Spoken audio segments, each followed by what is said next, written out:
nombre es Alejandro Falla, yo soy profesor de Derecho de la Competencia en la Universidad Católica, en pregrado maestría, enseño también el mismo curso en otras universidades, soy socio del estudio Goulart Falla Ezcurra Abogados. Y el día de hoy me han invitado para conversar sobre el proyecto de ley para el control de fusiones y concentraciones que está en el Congreso y que podría ser aprobado pronto.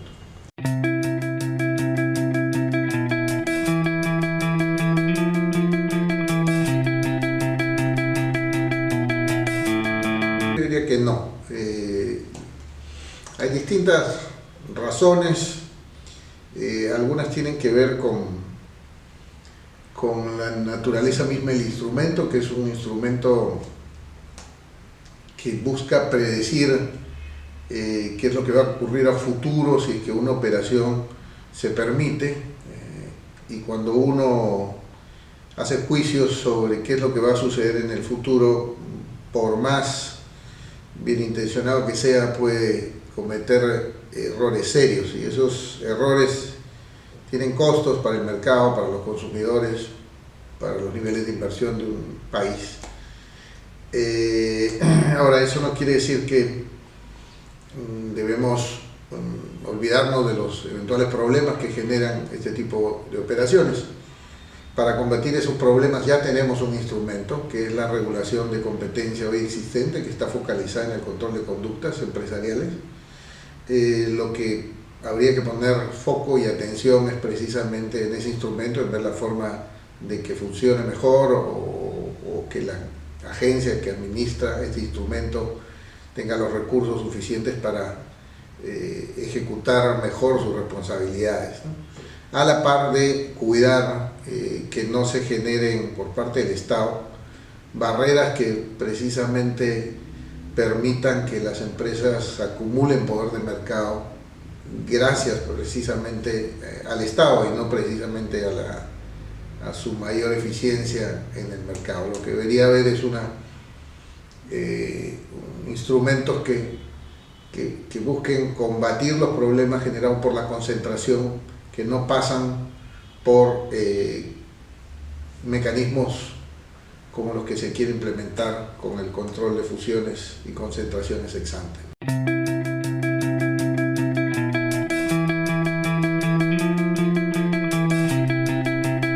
Hay tres cosas que hay que prestar atención. La primera es los temas institucionales, ¿no? Este mecanismo es un mecanismo que va a implicar un control de operaciones muy importantes.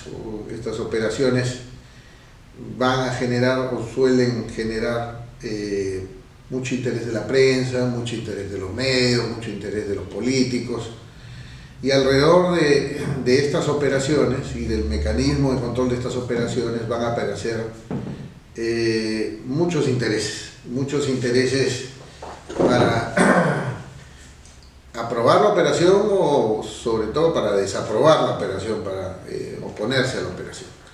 Entonces, lo que se requiere, sería necesario mirar con cuidado, es que la institución que esté a cargo de este mecanismo esté blindada, lo suficientemente blindada, para poder soportar las presiones que va a tener que enfrentar cuando revise este tipo de operaciones.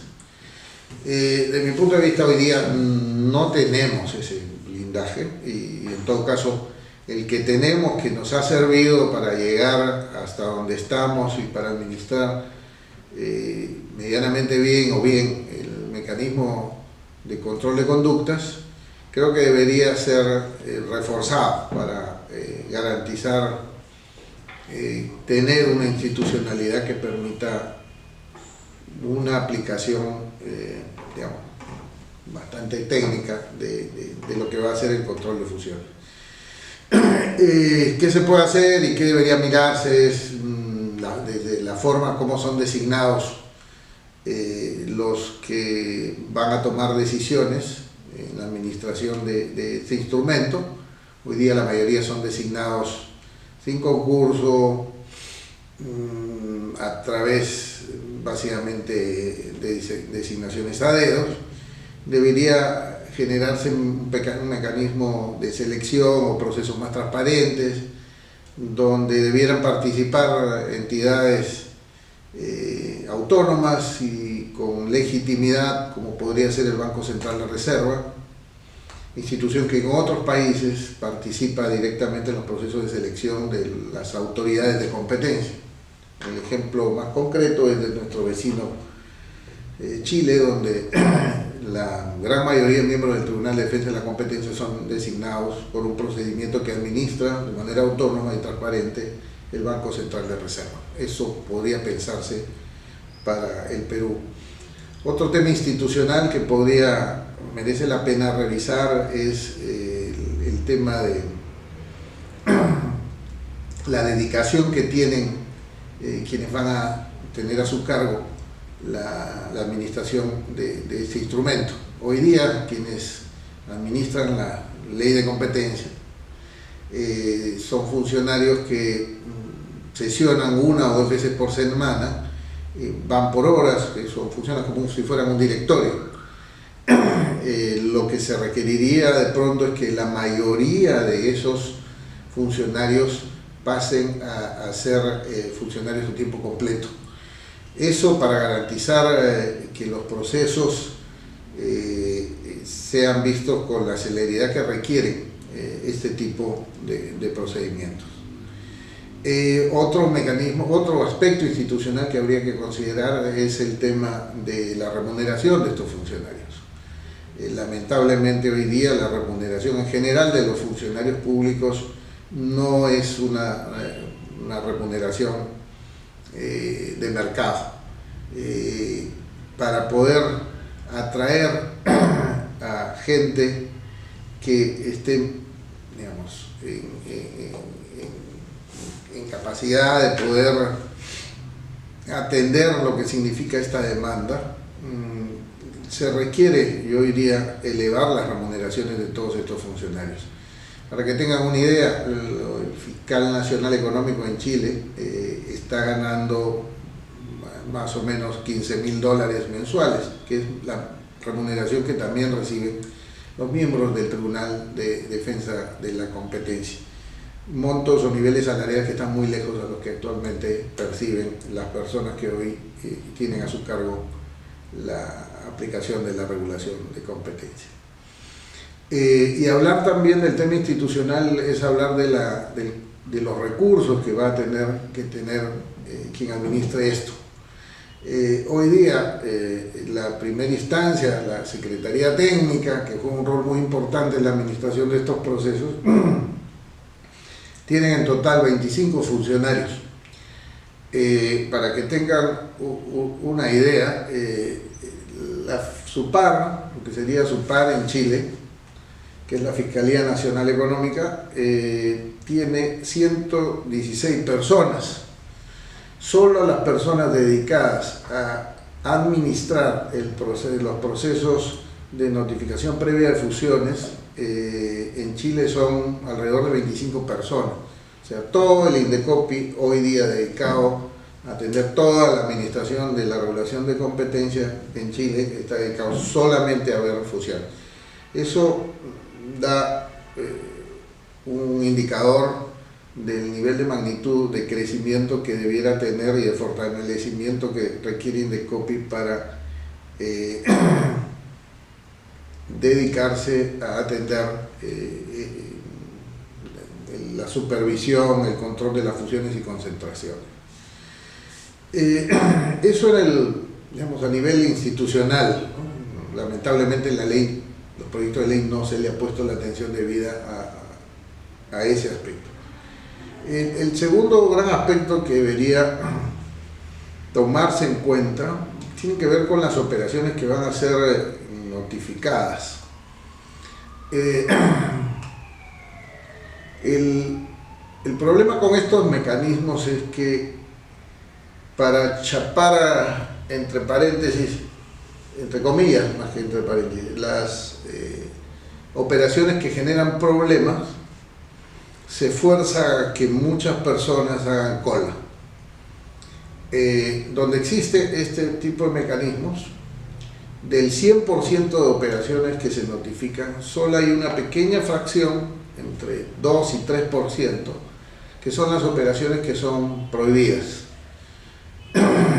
Hay algunas que son aprobadas con condiciones, y si las consideramos, esto llega a ser entre 4 y 5% adicional. O sea, tenemos un gran 90-95% de operaciones que se notifican, que simplemente hacen la cola por las puras.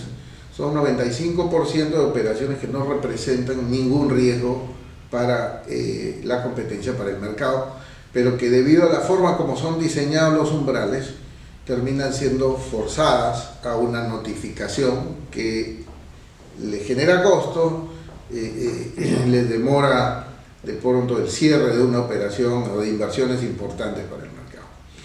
Bueno, siendo ese el problema, creo que hay que tener mucho cuidado en qué operaciones van a ser requeridas de pasar por Indecopi. Sería, digamos, muy malo que Indecopi empiece a llenarse de notificaciones que no generan ningún riesgo para la competencia, y eso consuma recursos que podrían ser dedicados a otro tipo de funciones más importantes, como eventualmente perseguir carteles, que de pronto van a generar más bienestar para los consumidores. En esa línea, lo que debería ponerse atención, mucha atención, es en la relación de operaciones excluidas. Hoy día los proyectos que se debaten en el Congreso han puesto mucha atención en el umbral de negocios para definir qué operaciones se deben notificar a Indecopi en el futuro, si que esto es aprobado.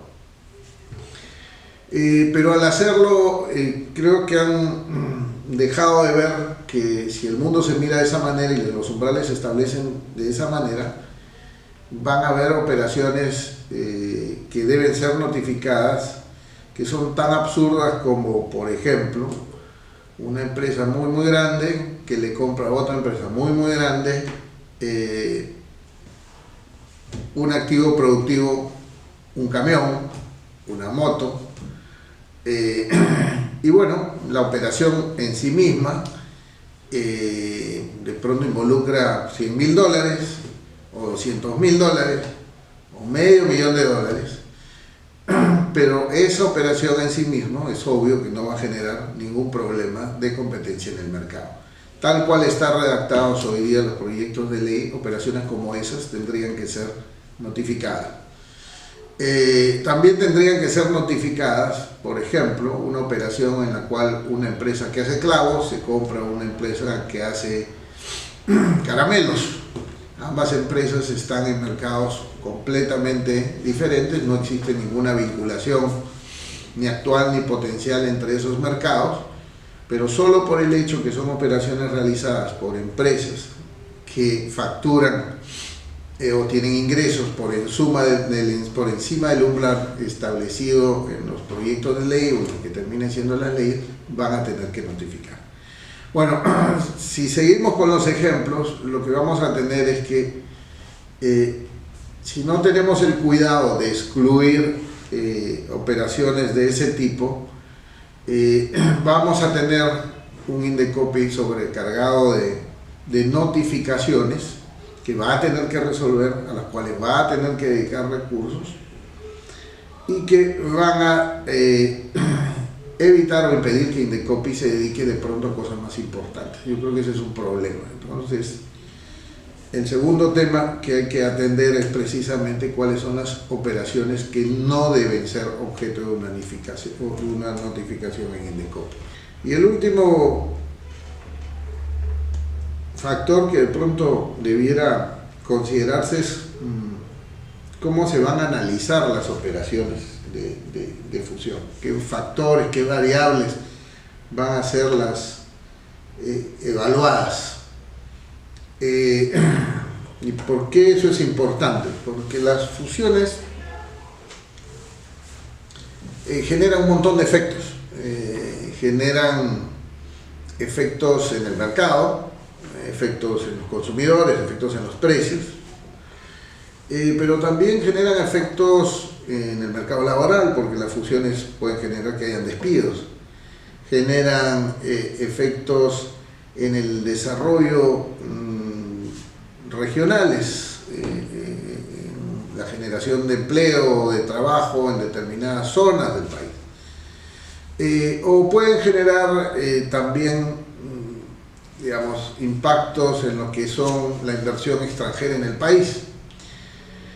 Y bueno, la pregunta es, ¿y en base a qué variables se va a evaluar si una operación de concentración es aprobada o desaprobada? Lo que se pretende y debiera pretenderse es que el análisis debiera estar centrado solamente en el impacto de la operación en competencia. Y para eso se requiere que la ley deje en claro que no deben ser considerados aspectos contrarios a eso, el impacto de la operación en mercados laborales o en el tema de inversión extranjera, o debieran quedar absolutamente fuera del ámbito de aplicación de la ley. Bueno, lamentablemente los proyectos que están en el Congreso no dejan en claro esos aspectos. Esto debiera merecer una atención importante, porque creo que nadie quiere tener un procedimiento de control de concentraciones donde gire alrededor de variables ajenas completamente a la dinámica de los mercados y de los consumidores, y más pensada para de pronto proteger que las empresas extranjeras no inviertan, o no inviertan en el país empresas cuyos accionistas son nacionales de países que con quienes no quisiéramos tener algunas relaciones comerciales, ¿no?, desde un punto de vista político, geopolítico. Bueno, en resumen, creería que como país hemos vivido ya más de 20 tantos años, más de 25 años, sin una regulación de este tipo. Creo que no hemos perdido nada por no tener este instrumento. Creo que es un instrumento nuevo en general para la política de competencia. Que el no haber tenido una regulación de ese tipo, yo diría que no nos ha ido mal por no tenerlo. Creo que debiéramos apostar por tener una regulación más centrada en la regulación de conductas y en la eliminación de barreras. Pero si es que al final es el Congreso el que decide implementar este mecanismo, creo que debería ponerse atención en aspectos como los que he mencionado, para evitar de que este instrumento sea utilizado no para proteger la competencia, sino para proteger otras cosas, para evitar que el instrumento no se constituya una barrera burocrática para hacer negocios en el Perú, y sobre todo para que el instrumento no se convierta en un elemento que consuma los pocos recursos que tiene la agencia de competencia, y que a la larga impida que la agencia de competencia deje de hacer cosas probablemente más importantes, como es la persecución de los carteles, que creo que nadie duda que generan daños al consumidor y al mercado, y que debieran ser priorizados en cualquier agenda de una agencia de competencia. Bueno, y para evitar eso habría que mirar temas como los que he mencionado. Bueno, muchísimas gracias a la CDA. Creo que es un tema importante que está nuevamente en actualidad, y lo felicito por organizar esta semana dedicada a temas de competencia. Gracias.